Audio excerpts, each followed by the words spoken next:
गुरुजी के श्री चरणों पे नमन जी। गुरुजी, मैं दिल्ली से आया हूँ और मुझे आए हुए 1 महीना हो गया वृंदावन में। गुरुजी, कारण ये रहा कि मेरी जो धर्मपत्नी है मेरे साथ में है। ये छोटी छोटी गुरुजी हर परिवार में छोटी छोटी बातें होती हैं और अपने घर बता देती है। और हमारी जो सासू माँ है गुरुजी, वो उस बात का बतंगड़ बना के पेश करती है। और जब बात होती है मैं इससे कहता हूँ कि कम बात कर, लेकिन मेरे पीठ पीछे ये बात कर लेती है। और जैसी ही बात होती है गुरुजी, बात का बतंगड़ बन जाता है। और गुरुजी, बात का बतंगड़ ऐसा बना कि एक दिन मेरे ससुराल पक्ष से पूरे के पूरे गुंडे लोग आए और गुरुजी मेरे घर में टीवी तोड़ गए, मुझे पीट गए। और गुरुजी मेरे सिस्टर के बारे में अनाप शनाप बक के गए, मेरी फैमिलीज के बारे में अनाप शनाप बक के गए। गुरुजी, मेरे पापा आर्मी से रिटायर्ड हैं, समाज में उनकी बहुत प्रतिष्ठा है, बहुत नाम है। गुरुजी, मेरी सारी इज्जत, मेरे पिताजी की इज्जत गुरुजी पानी में मिल गई। मैंने दिल्ली छोड़ दी और मैं कभी गुरुजी दिल्ली में अपनी शक्ल नहीं दिखा सकता। मैं पेशे से योग शिक्षक हूँ। मैंने दिल्ली में केंद्रीय विद्यालय में योग कराता हूँ। गुरुजी, मेरा सब बर्बाद हो चुका है, लेकिन मेरी धर्मपत्नी मेरे साथ है, इस बात का मुझे गर्व है। लेकिन गुरुजी, मुझे ऐसा लगता है कि अभी तो ये बात नहीं कर रही है, लेकिन जैसे ही एक दिन इसकी अपनी मम्मी से अभी भी बात होगी, वैसे ही कहीं ना कहीं ये झूठा मुकदमा, गुरुजी बहुत कोशिश करी इनके घर वालों ने इसको कन्वेंस करने की, झूठा केस कर दे। बात कराओ। राधे राधे गुरुजी। क्या नाम है आपका? नेहा। तो आप अपने पति को क्यों पिटवाना चाहती हो? मैंने नहीं पिटवाया इनको। फिर आपके ससुराल मायके वाले तो आके पीट गए इनको। कौन थे वे जो पीटने आए थे? कौन थे वो? क्या लगते थे आपके रिश्ते में? बताओ बताओ, उनको ही बताने दो। कौन थे वो? चाचा और पापा थे, आए तो बात करने के लिए थे। हाँ, फिर बताओ बताओ। गुरुजी, बात हुई, इसके चाचा ने मुझे फ़ोन किया और कह रहा नेहा से बात कराओ, आपने उसे मारा पीटा है। आप इनसे बात कराओ। बेटा देखो, पिता कब तक काम आएगा और चाचा कब तक काम आएंगे। तुम जरा जाके ससुराल अपने मायके में रहने लग जाओगी ना, तो 4 दिन बाद 10 दिन बाद तुम्हारी भौजाई, तुम्हारा भाई ताने मारने लग जाएगा। बाप जब तक जिंदा है तब ठीक है, पर एक दिन मरना तो सबको ही पड़ता है जी। फिर कौन सी भौजाई रह पाई अपने, कौन सी ननंद रह पाई आज तक अपनी भौजाई के पास कि तुम रह लोगी? तुम्हारा भाई है जी गुरुजी। तो भौजाई के साथ सदा गुजार लोगी जीवन? ताने मारेगी तुम्हारी भौजाई, आ गई अपने पति की तो हो ना सकी तो मेरी हो जाएगी, ऐसा ना बोले तो कह देना। बेटा, नारी का पति ही सब कुछ है ना। तुम्हारे पिता ने तुम्हारा दान कर दिया, कन्यादान, अब तुम्हारा पति ही सब कुछ है। और पति को अपने मायके वालों से पिटवाओगी, यदि ऐसा कुछ हुआ तो बहुत गलत जाएगा मैसेज। आप पति पत्नी दोनों खुश रहो, है ना। और आपको ना अपनी माँ, आज पता है जितने तलाक होते हैं, आप मानती हो उस बात को कि 95% तलाक लड़की की माँ की गलती से होते हैं। पता नहीं लड़की की माँ, लड़कियों से मोह भंग ही नहीं होता। जब इतनी बात करनी थी तुम्हारी माँ को तुमसे, तो फिर ब्याह ही क्यों किया? घर पे ही रखती अपने बात, दिन रात करती तुम बात, क्या दिक्कत थी? क्यों ब्याह किया फिर? रुको बेटा रुको, तुम लियो।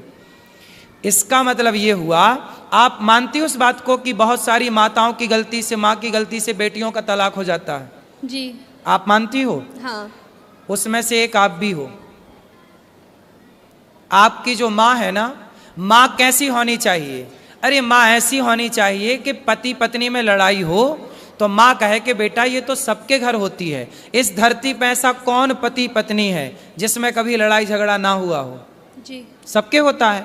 इसका मतलब ये थोड़ी कि माँ तुमको बोला आजा बेटा मैं देखती हूँ दामाद को मैं पिटवाऊंगी।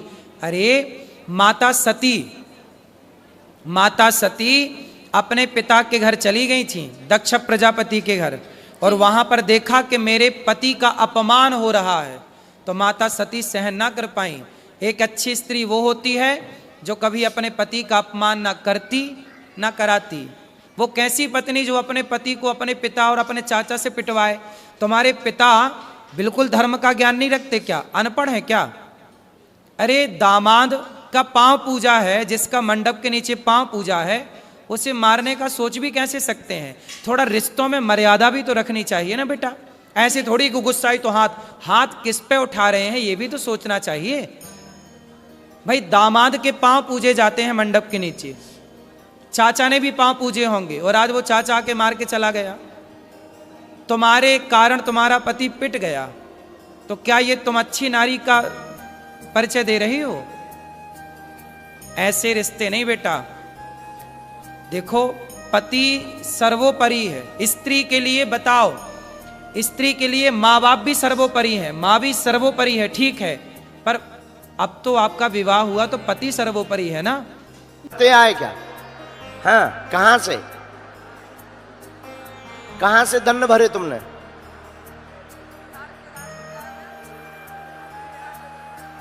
लगातार दंडवत करते। चलो आओ बैठो, कपड़ा ठीक कर लो। तुम बिना कपड़ा के क्यों घूम रहे? नागा बाबा बने क्यों घूम रहे? आओ नजदीक। नागा बाबा क्यों बने? संन्यास लेना है क्या? लेना है? हमारे भगत सुखा नंगे होकर हमारे भक्त बनना है? नागा बाबा बनना है क्या? हम तो कपड़े पहने। चलो कोई नहीं, श्रद्धा है आपकी। वहां से आपने कपड़े भी त्याग दिए तो दंडवत करते हुए आए। कितनी देर में आ गए? माइक लो। 4 घंटा लगा। 4 घंटा लगा दंडवत करते करते। हो तो कीचड़ नहीं मिला रास्ते में? मिला। तब भी दंडवत करते आए। हाँ। जय हो तुम्हारी।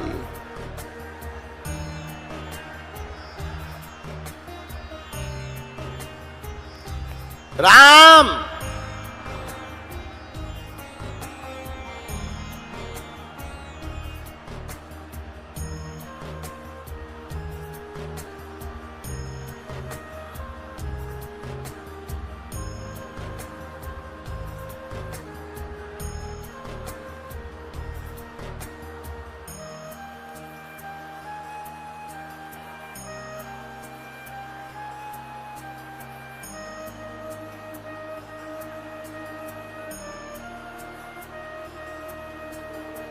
बोलो जय सिया राम।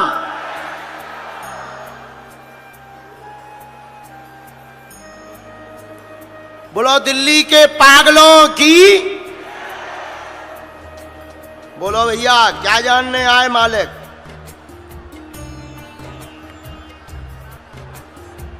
क्या हो गया है उनको? हाँ तो डॉक्टर को नहीं दिखवाया? और क्या चाहते हो? ठीक है, हमने ऐसा लिखा, यह बालक पंडाल के सामने से दंड भर रहा। पहले तो गाड़ी से ही आया है। पहले तो तुम बिहार से गाड़ी से ही आए। माइक चालू करो।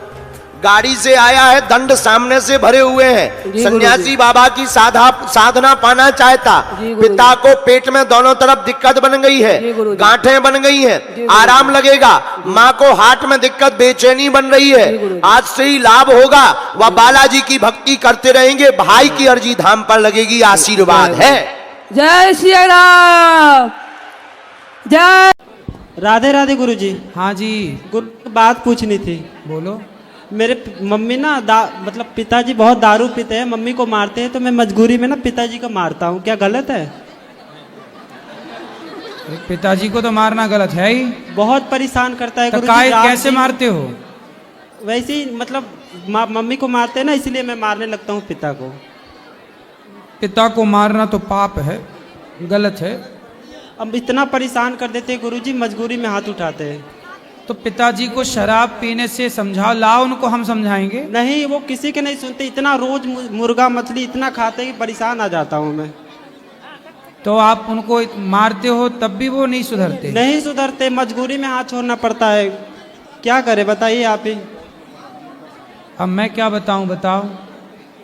मैं कहूं कि मारो तो पाप है, मैं पाप का भागीदार बनूंगा यदि मैं कहूंगा।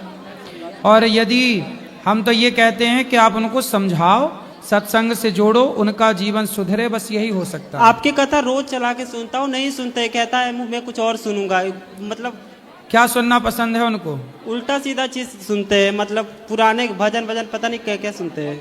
मुन्नी बदनाम हुई सुनते हैं? हाँ वही सब सुनते हैं। हैं? हाँ वही सब। बड़े अलग किस्म के पिताजी हैं आपके। और बहुत ज्यादा पीते, इतना कभी कभार सामान भी तोड़ देते हैं। चलो अब क्या करेंगे, आदमी जैसा कर रहा है तो भोग भी रहा है।